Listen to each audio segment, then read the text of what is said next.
Green men proliferated in churches up and down Britain. The spirit of the forest invited into Christian places of worship.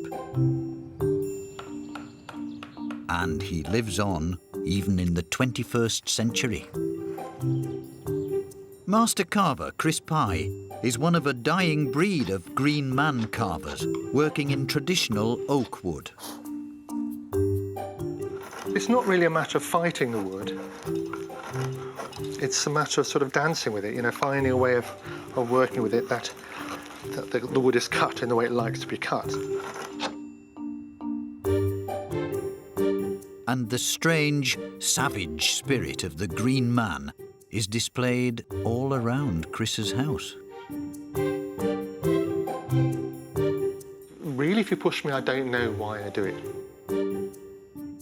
I just feel somehow connected with myself as a human, the wood, and this way the green man and the wood are actually combined, so that the the leaves are part of of the face, the wood man.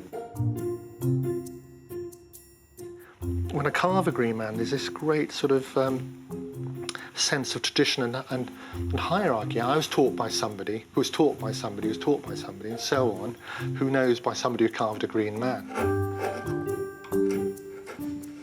And Chris uses the same tools and techniques as those early carvers who created the first green men. A very typical carving tool. It's probably about 140 years old, I think. It's still able to be used, and it will be used for another, several generations.